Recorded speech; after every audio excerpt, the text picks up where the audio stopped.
Nowadays, Flatpak is a pretty common app distribution format, with both KDE and GNOME releasing most, if not all of their software officially, optionally, in this format. But that's not the only thing available. There is so many other pieces of software, and early on, much of the adoption of Flatpak was kinda like the AUR, where random community members were like, hey, I like Flatpak, I like this application, I'm gonna make a Flatpak of it, and if other people want to use it, they can go ahead and use it. But since then, it has massively grown in adoption, with official packages from software that most of you are probably going to recognize. Things like Discord, Brave Browser, Firefox, OBS Studio, and Obsidian. These are not packaged by random unaffiliated developers. These are the upstream developers officially supporting the format. And the list goes on and on and on and on. And maybe in certain areas, like a lot of proprietary applications, it's not as extensive as the Snap Store, for example, where they have official support for things like the JetBrains suite, Spotify, and of course they have the open source stuff like the Linux applications as well. But for a more community-driven effort that Flatpak is, this is really, really impressive. Wolf's Flatpak has existed since 2015, prior to 2016 being known as XDG App, which, if you ask me, is a much, much worse name, and I'm very happy it got renamed. What really drove the popularity of Flatpak isn't the format by itself, isn't the creation of things like portals. What really drove it is what first began in May 2017, the soft launch of what is known as Flathub, the Flatpak store that almost everybody uses. And yes, you can absolutely go and host your own store. All of that stuff is open source. It's relatively easy to do if you understand how a server works. And some people do it, right? Some people go and run their own Flatpak stores. You have things like random projects with pre-releases being on a store, or maybe they want to have an internal project for a company use case. Or you have things like Fedora, which want to build Flatpaks off of their existing RPM infrastructure. But the majority of Flatpak use is through Flathub. Now, most of you probably know Flathub as something like it is today, this nice web front end to see what Flatpaks are available, to sort by popularity, sort by new, to go and see information about the applications, scroll through pictures of the applications, and things like that. And maybe the newest incarnation isn't the one you recognize the most, maybe it's one a little bit older because recently there has been a bunch of changes, but you probably know it as some sort of web store like this. But when it first started, it was much, much simpler. This is the homepage back then. Basically, it was just how to use it, how to actually go and add Flathub into Flatpak if it's not already there by default, and how to get applications onto the store. At this point, there was no web store to see.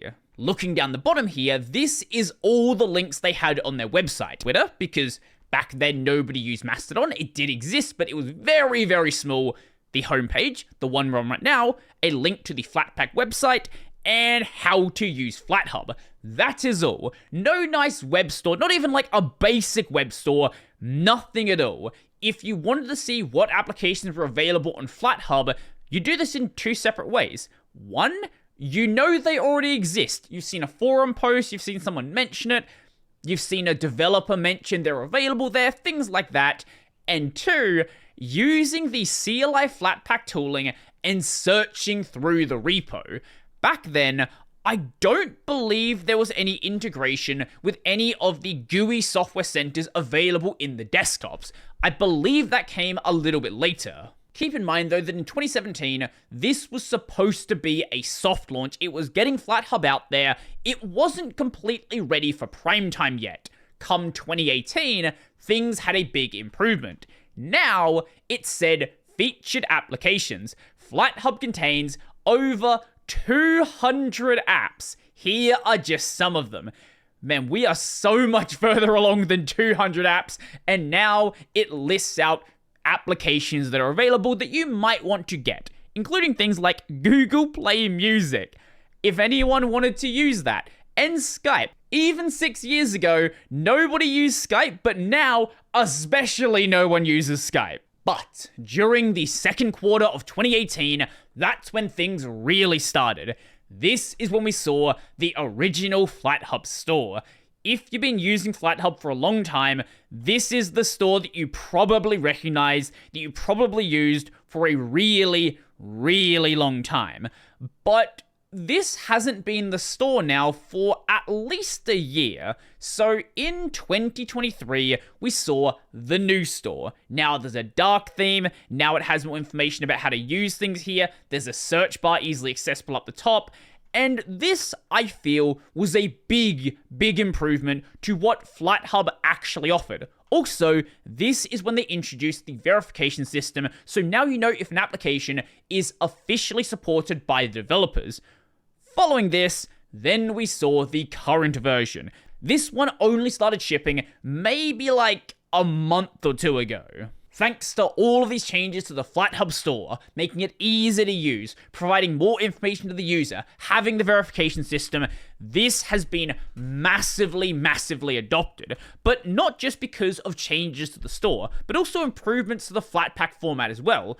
Portals make Flatpak go from something where, okay, well, we have the application dependencies bundled together, but the sandbox kinda breaks things, to now, okay, we have the sandbox there, and in most cases, there are still exceptions, and those are actually being worked on, but in most cases, the sandbox actually can be functional, and you don't have to blow it apart just to have an application working. Also, thanks to the interest from the developers, who now have the ability to package their applications the way that they want to package their applications. No longer do they have to deal with some random distro like Debian, for example, shipping a 2-year out-of-date version, dealing with bug reports for things that have been dealt with over a year ago. Now they can say, okay, the only thing we care about supporting is the Flatpak. This is our official distribution. If you're using anything on the distros, not our problem. Go away and deal with it yourself. Thanks to all of this, Flathub has passed a giant milestone. 2 billion total downloads. Now it's 9 million higher, but 2 billion total downloads. This is only across 2,635 applications. Not 100,000 applications, not 50,000 applications, 2,635. And it hasn't been counting since the start. It started in 2018 because 2017 was a soft launch, 2018 was the actual proper launch, but it wasn't that popular in 2017 anyway, so maybe it lost like 1 million downloads during that. Now, it's always really hard to account for just random spikes that seem to happen. Like, what is this? Did a new distro launch? There was a new update to a big application? I don't know how you can explain what is going on some of these points here. The important thing to pay attention to is the floor. And as you can see, it is progressively growing and growing and growing. Yes, there was a weird floor increase here. I could not tell you what happened then, but the format is getting bigger. It is getting more popular. It is becoming a more and more common way to distribute applications, to install applications, and I only see that continuing. Now, this point right here confuses me, but the point that confuses me even more is why did it start growing, September, October 2022? Yes, I know the Steam Deck was a thing then, but surely the Steam Deck doesn't account for that many increases in downloads. Maybe it does? If somebody at Flathub happens to have any information about, like, what could have possibly went on then, I would love to know, because that does not make any sense to me. Now, the downloads per country are what you would kind of expect. This does need to be really improved, though. It shouldn't all be shades of blue, and there probably should be a key to indicate what each color range actually means. But if you manage to work out what shades of blue are actually brighter than the other shades of blue, you'll see it makes sense. Firstly, is the United States. Obviously, they are the biggest downloader because there's a lot of people there, and that seems to be one of the biggest areas that makes use of Linux. 440 million downloads. In a very distant second place is Germany at 203 million downloads.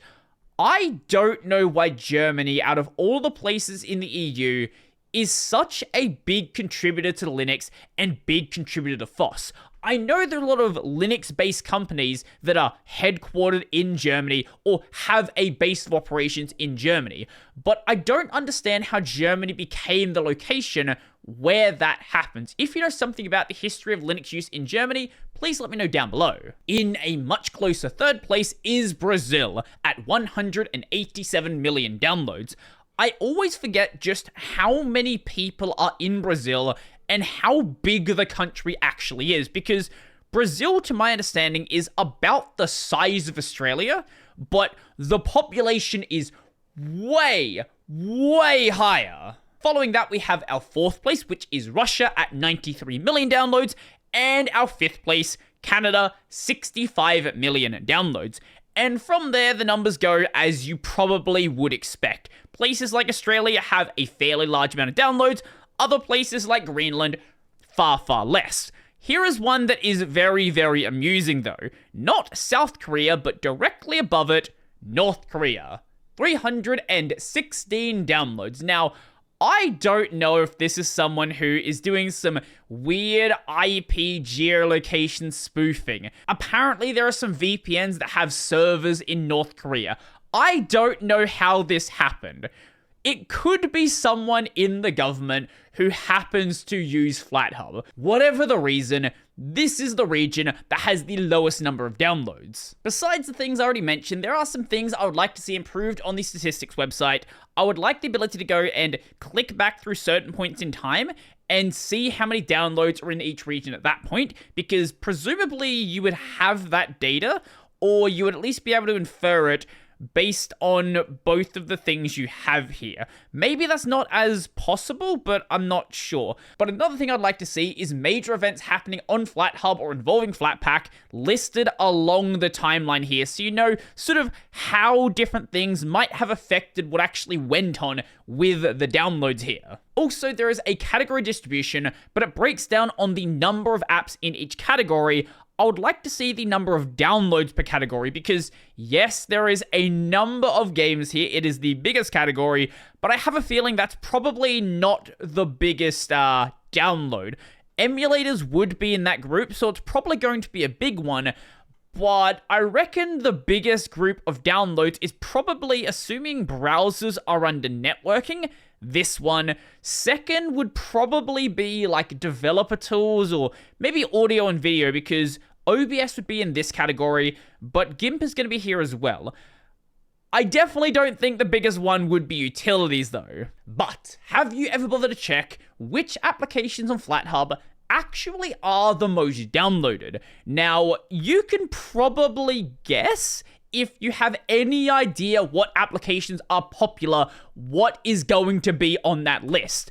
But do you actually know the numbers? Well, let's actually take a look.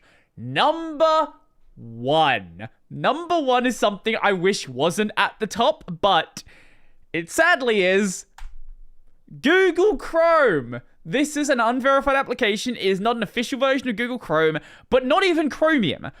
Google Chrome is the top downloaded app. This has 6.6 million installs, and on the latest day here, 9,361 installs. In a close second place is another web browser.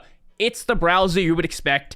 It is Firefox. This is a verified application. This has total 6.25 million installs, and as of the latest day here, it had 9,061. Next up, are you ready to still not be surprised? Third place, Discord, also a verified application. This has 4.1 million total installs, and as of the latest day is 5,548, so this is a fairly distant third from Firefox. Next we have VLC. Sadly not a verified application. I hope it does become one at some point, with 3.3 million total installs, and as of the latest day, 4,822. VLC was our first non-web-based application, but do you want another one? Another web browser, the Brave browser, also an official application. This had total 2.3 million installs, and as of today, had 4,834 installs. So technically, I think that should be above VLC, because I think it actually orders based on daily installs, not total installs. I think that because of our next application, that being a emulator, Dolphin. This has total 3.2 million installs, which is higher than what we saw on Brave, and this has, as of today, 4,389 installs. And the rest of the first page is applications you've probably heard of, if not also expect to be there. Things like Steam, which is just barely outside of the top 6, PPSSPP, DuckStation, Bottles, Telegram, Spotify, of course, and many, many more applications are available. Some you probably haven't heard of. Some are very specific applications like Prime Hack, a Dolphin emulator fork for various Metroid Prime mods, which is, I'm honestly surprised is this high on the list, but all of these are big applications. I have no idea where Flathub is going to go from here.